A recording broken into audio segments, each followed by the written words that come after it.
George Bruno with the 21 Report. We're at the 21 Summit in Orlando, Florida. The year is 2020, and I'm having a conversation with Jennifer Moleski. Welcome to the show. Thank you. Thank you for having me. Yeah.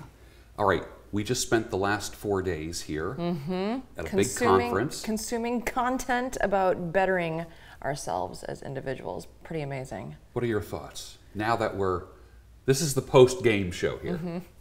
Well, you know, I've said to everyone, this is, it's exactly what I expected, but feeling it is something different. Yes. It's the same as saying, have you seen the mountains? I can explain them to you, but you have to be in the midst of it to see the impact that they can have on your psyche and whatnot.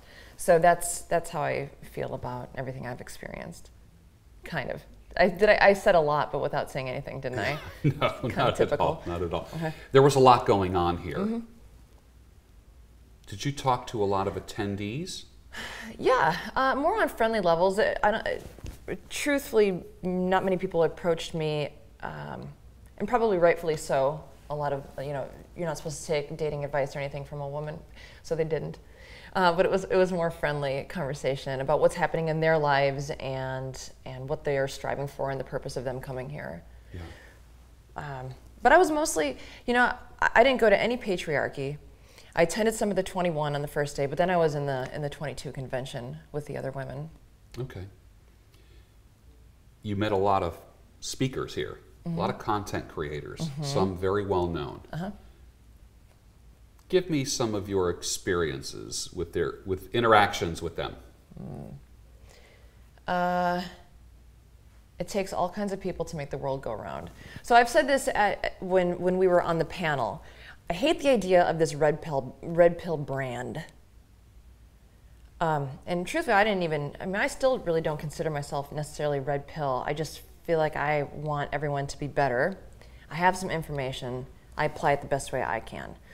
It seems to me that some people think that red pill is, here's information, and if you don't do with it what I want you to do, you're out. You can't be kicked out. There's no trademark on truth. Okay. Wait, there's no trademark on truth? I don't think so.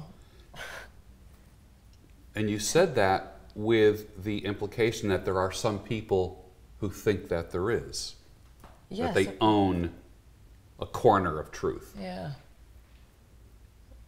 You just debunked a whole bunch of people by saying that.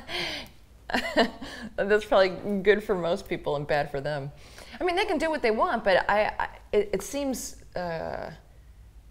oily to try to command. Oh, how do I want to say this? I have the truth, and now I have the troops. So when you ask me about the different content creators here, it takes all kinds. When you have information, you go and you live your best life with it. And the people that were speaking were representations of those different avenues. And I think it's neat because have you ever watched a YouTube channel and then there's three and you loved them for a year, and then after the past 3 episodes you're like, I don't think I like this asshole anymore, or they just kind of start rubbing you the wrong way because you're ready to move on, and there's nothing wrong with that. And what I really liked about the speakers here is that they spoke to everyone, and there were certain people that were like, yes, this year 2020, yes. Maybe next year they'll gravitate towards another message because we're growing, we're organic. We don't have truth and then stay stagnant with it. You just don't. I'm a level 2 sommelier, so you can be there's 1, 2, and 3. There used to be 4, but now there's 300 master sommeliers in the world, and they know everything about wine, except for they're learning every day more about wine. You don't just die once you have all the information. As long as you're alive, you're applying different truths and experimenting with different things. For some people, the truth, and this isn't an axiom actually, but a concept is all women are bad. Okay, so that works for a while, except for when they meet a woman who's not. Then that shatters the truth. And then they have to move on with that. Or not. That's why, now I'm getting way off track, but that's why I always say, like, be careful what you sell yourself, because you'll buy anything. When you need to buy something, if it makes you feel good and you take that pill and it makes you feel good, you're going to keep taking it. But at some point, you might find that it's giving you diarrhea. No. You know what I mean? And they'll be like, well, if I stop taking this pill, then I'm not going to get well. But there's a different way to apply it. There's a different medication. There's a different truth. There's a different way to live. And when people sell themselves something, you know, I always say to women, be very careful, to young women, be very careful how you speak about older women. And I could say it to men too. Here's why. Because unless you die, you're going to get older. And if you're a woman who's 20, who's talking smack about a woman who's 40, 50, 60, when you become 40, you're going to have a lot of therapy to go through. Not because of the world, but because of what you sold yourself. Yeah. That's it. I had a talk with Richard Grannon last summer. I like him. And we talked about, we had a similar talk about the red pill. And he said, he responded with the phrase, the adult pill. A lot of these guys need to take the adult pill. And I've been running with that for a long time. Just grow up. Yeah. Grow up. But what does that look like to you? To you, what is growing up? What is the pill of growing up? What happens when you take that and it starts to work? Do you understand what I'm asking? I do. Okay. I think it's being able to get along with the greatest amount of people. I don't want to take a pill that makes me hate a demographic or be suspicious of this or that. If all women are like this, or all fill in the blank, let's just say races or whatever are like that, and then I meet someone who's not like that, it's like, oops. Yeah. I guess I was wrong. Like, you are the gateway drug to many people in the manosphere. A lot of people will find the men's community through a woman, which is paradoxical, odd, but people will click around. YouTube will suggest videos. When they're watching your video in the right column, I'm going to be there. Yeah. Anthony's going to be there. Socrates is going to be there. Tanner is going to be there. And then they'll just click on that, and then, of course, you know, clickstream behavior. One click leads to another, and then you spent the whole night watching red pill videos, and you're introduced to all these people. But you are a gateway drug for a lot of people. Do you have what is a profile of your typical subscriber? Well, that's tricky, isn't it? I recently talked to 70 of my subscribers, and so a lot of people say, what's the demographics of your YouTube channel? Well, nobody's listening, no women are listening. Okay, I kind of agree. There's only about 5. I went up from 1%. When I made that MGTOW video a year and a half ago, because we talked about it at a meetup, I thought it was an obscure thing, so I spoke about it. It was a new channel then too, so I didn't have many other videos, but it was 1% women watching. And now, because I don't talk about red pill a lot, I talk about trying to be better. Now we're at about 6% women. Typically, the men are in pain, verging on hopeful of future. And that seemed to be a lot of the phone calls that I had, was people going through something painful, figuring out how to get through it, finding me, or you know, a lot of people found me through you and our conversations and whatnot. But that seems to be the people that stick around. The people that stick around are that. But I also don't want to be unfair to the other people who have no connection to this forum. There's a lot of people who just are entertained and find that they get little nuggets of information or ways to look at the world through the way I communicate. That has nothing to do with men or women, just trying to be better. So I guess it's a few different. I have about 16,000 female followers. Many have written me and said, more Jennifer, more Jennifer. Oh, really? That's nice. Yeah, and that's interesting. It's very interesting. And I just started interviewing or having conversations with women on my channel this year. Yeah. This year. And it's added something nice. Now, some people would say, I got some emails that said, oh, it looks like George handed in his man card.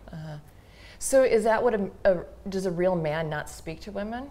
Wow, that's a real man. Yeah. He's so manly that he can't even talk to women. Like, what is that? Yeah. Yeah. I mean, part of being a man is, well, I don't know. I think that seems,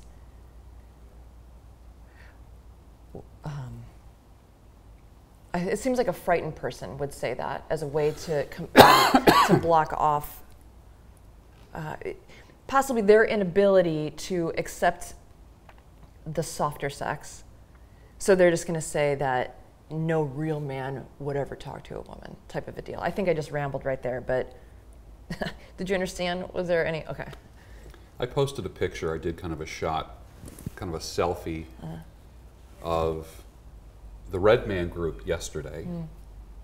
That was the 22 convention Red Man group. And of course, you are front and center. I was moderating the group. You were right in here. my hat? Yeah. And some guy said, oh, this was your jump the shark moment. Like, this Red Man group really took a dive down now that you have a woman on the panel. Yeah, I brought you down. I'm sorry. Yeah. And there are some guys that think that, and I said, my response was, it's not like we're doing red pill light now. What do you mean? In other words, nobody had to go easy because we had women here. I hope not. And actually, that was a fear. I've told a lot of people here that I felt rather guilty, and that's why I stayed in that 22 room, because there's a club in Colorado Springs that is for men only, and it's not cheap. It is not cheap to have access to just men. Okay. And their bartender just quit after 40 years, and they hired a female bartender. And I'm devastated for them. And one of my regulars came in and he's like, yeah, I mean, like, you know, we still talk guy talk, but we have to, there's a woman now. And now, I'll just speak for them. I imagine if I was them, what, I'm going to complain about a woman? No, I'm a misogynist. You know what I mean? Like, that's their space. So actually, now saying this out loud and working through it, I understand that guy. Like, okay, you've taken a dive down. You hired a female bartender, you know. But when we did all the pictures, I stayed out of all of them except for the 22 because I don't want to be the bartender, you know. I'm the bartender of the female group, and men and women come to the bar, and it's fine. But I want you to, you know, Athena, I thought that she protected men. She protects civilization and civility. And I want to have my bow ready to protect men. Keep them safe when they need their masculine space. Mm-hmm. I want to be on the outside. I want to be the bouncer, not the bartender. Mm-hmm. That's what I That's want. An interesting concept. It is. Let me ask you this. When you spoke, and I didn't have a chance, it was so fun. Yeah. Did you go easy on the women? I went normal on the women. I mean, I wasn't scolding anyone. I don't like, you know, I was thinking about how do I make anyone better? I make them look in the mirror. And I can't say, here, do 1, 2, 3, you'll be better. I suppose I could come up with a formula. But my thing is, you know, like one of the things I mentioned was in Alcoholics Anonymous, like the first step, I can't remember oh my God. I can't remember the whole sentence, but it's something like, we admit that we're powerless over alcohol and something, something, something. So I said to the women, maybe try that. Not alcohol, but what am I powerless over? I'm powerless over comparing myself to other women. Okay, so now we get rid of media. Okay, I'm powerless over trying to control my husband. Okay, how do we do that? We have to bite our tongue and submit and understand why that's important, whatever it is. So there was no harshness directed at how they're screwing up. It was how they are screwing up for themselves. Does that make sense? Yeah, it does. Who did you meet here over the past 4 days that you had a talk with, like content creators? Content. Yeah. Man, I'm trying to think. Well, I spent time with you. There's actually a person who didn't speak. His name is Will, and he was marvelous, and he's starting a podcast for he had the Guzzies? I can't remember. He had one couple on for his inaugural podcast. Guy with the shaved head and he's got a beard. Will. Yeah, Will. Yeah. I actually liked sitting next to Coach Greg Adams. Yes. Did he like sitting next to you? I don't know. I like to think yes, but I don't know. I thought it was so interesting that he and I were next to each other because he's like, "Don't trust women," and I'm like, "Hey, never get married, don't cohabitate." And then he's having a conversation with Jennifer. Yeah. Which doesn't make him weaker. No, or does it? According to some men, now poor Coach Greg Adams is out of the manosphere because he spoke to Jennifer Moleski. He gave in his man card. Yeah. I like sitting next to him. I'm trying to think of the. Oh, Socrates! I like him so much. I like him so much in real life. He's He's my kind of personality. He's jocular. He's engaging. He tells a wicked story. He's candid and authentic. And probably everyone was authentic. And I love stoicism in men, but it seemed that there was a lot of stoicism to the point where I didn't appreciate it. And I'll be honest. There was some people who it was so stoic. It was like, is there a person under there? I knew a woman who was an older woman who was a Mormon from birth to cradle. No, cradle to grave is what they say, yeah. And she almost seemed like robotic. Like, I am a woman of God. I am a woman of God. I will do this. It was like, is there a woman under there? Like, what do you think? Do you have any rage? Do you have any feeling, any emotion? Does not compute, yes. Yeah. And I kind of felt like, is there a smile in there? Is there a happiness in there? It felt like so heavy. Like they were like constantly lifting weights around the place. Are they bad people? No. I think they're amazing, powerful humans. But for me, I really liked that personality of a man. And that's why I really like that there was so many different content creators speaking here, because there's a million different people. And I think you're great. I like you very much. Some people think you're a douche. I think I'm pretty cool. Some people think I'm We a both fake. have critics. Yes. And I expect that. If I please everyone, then there's no way that I'm an authentic human being. Yeah. Yeah. When we've done videos together, I get comments like, you handed in your man card. Why would you have her? Watch this video about her. Oh, yeah. Or what's the other one? And then I get comments like, my 2 favorite content creators. Or thank you for introducing me to Jennifer. That type of thing. So I do get a wide range. Can I tell you something that's annoying to me? I don't like it when people believe something about another person. So when I wait on tables, sometimes people are like, oh, you're going to love this couple. I'm like, God, don't tell me that, because now I'm judging them from a higher box. You know what I mean? But sometimes people will make a video about me saying, bad thing, bad, don't trust, hate. And they'll come over to me and be like, you're dumb. And the chameleon video is a good example. Yeah, okay, yes. So, and they'll call me that, fine. So it's like 100 comments on that. But then there's other content creators like, no, Jennifer Moleski is amazing. And they'll come over and be like, you're the best. I don't really love any of those subscribers. I'm sorry. I want them to come over and, if they can, wipe the slate of what they've been told and think for yourself. That's all I want people to do. I don't care if you hate me, but if you hate me authentically, I support it. I support it. I just don't like it when, and I guess that's the same thing with the brand. Don't tell me what to do with information. Don't tell me what to think about someone. Think for yourself. Yeah. Yeah. To the best of your ability. Mm-hmm. You've interacted with some pretty prolific authors here. You've seen, and content creators. You hung out with Bulldog. Yeah. What are your thoughts about Bulldog? Awesome. He spoke at the 22 convention, and I really liked that. I didn't bond with him. Mm-hmm. You know, I think I bonded with Socrates more than anyone.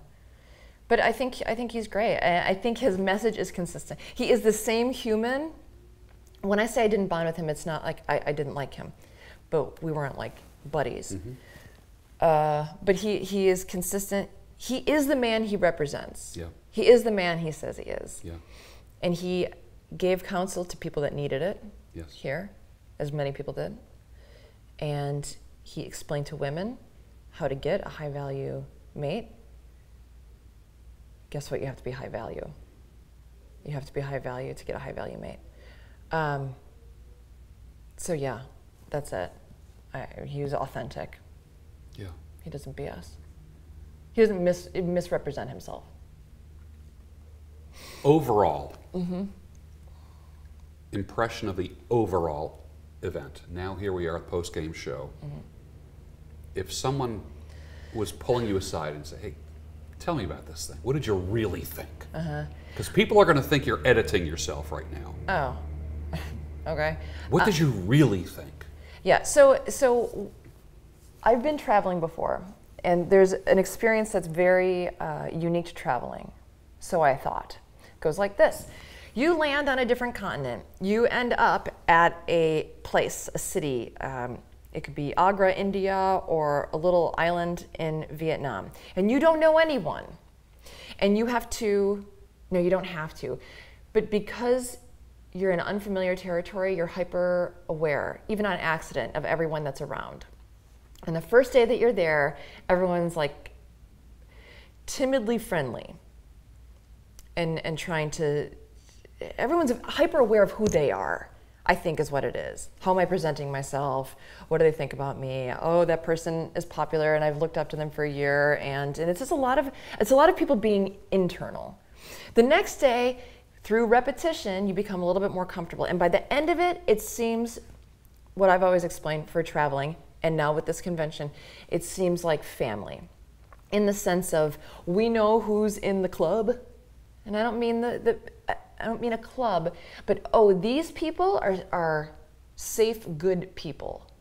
I've never been in the military. My husband was in the military, and there is something really important or hard to get any other way. That is, I hate this guy next to me, but I'll kill to protect his life because it's camaraderie.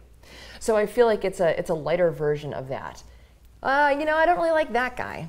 I don't really like that speaker. I really don't like that guest, but no one better mess with them. And I feel like that's how everyone kind of was. And by the end of it, no one's internal anymore. No one's thinking and worrying about themselves.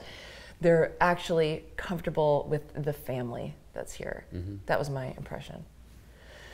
And we're okay with each other even though we all don't. Yeah, and everyone knows who they like and who they don't and who they still want to talk to and who they want to talk to again. And it's just life. Mm-hmm. It's just life just like at home, but here in a new way. Do you think there will be any collaborations in the next year between you and the other content creators? I think so.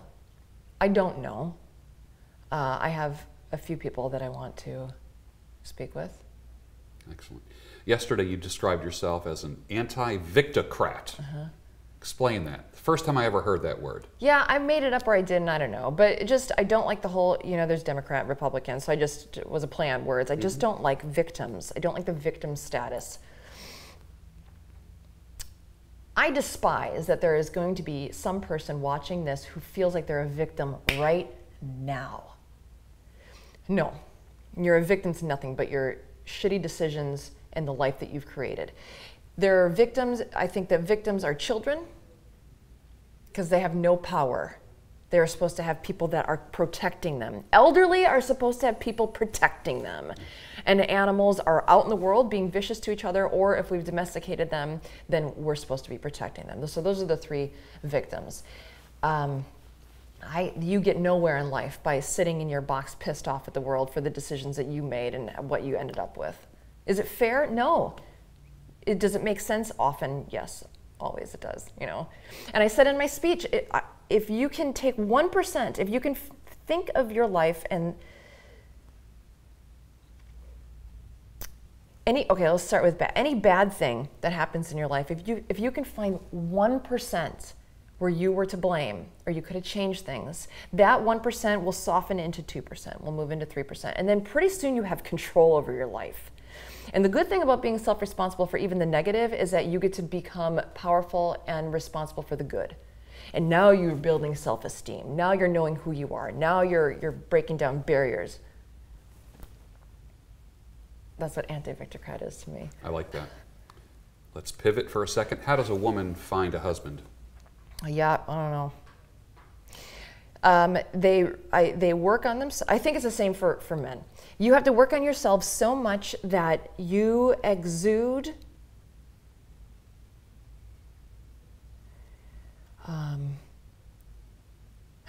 what is it they throw in the water for sharks? Chum, right? It's to smell. And now the shark, the alphas and the real feminine, the real high caliber people are smelling something and they're compelled to it. I talked to you about desperate cologne. Some people are just so pathetic.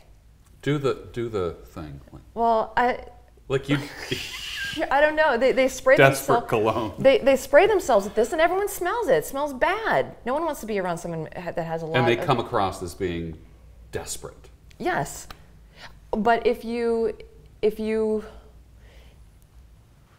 spray yourself with self-esteem, you'll be a beacon. And the thing with that is you reject, without having to do any work, low caliber people. They don't want to approach you. They're intimidated. They're scared. They think you're a bitch. They think you're an arrogant P. Mm-hmm. But that's how you find. And then you go into the world and be that in front of people. I mean, you could walk through a hotel lobby. You could be at a restaurant. You could be at work, but if you're exuding that, you're compelling the right people to you. You know, Bulldog, and I love what he said, but he gave a list of places to find high quality people, because high quality people hang out at high quality places. I give him that. But if you're at a high quality place and you're smelling of low quality cologne, good luck. Doesn't matter where you're at. You're driving your Kia. I'll say to myself, I have a Sentra. It's like driving a Sentra into a Bentley lot. Like, no one wants to wait on me, you know, because I'm not that person. I'm not that caliber. I like that. Yeah. Frame is everything. A conversation with Jennifer Moleski. Thank you for being on the show. My pleasure. Thank you so much.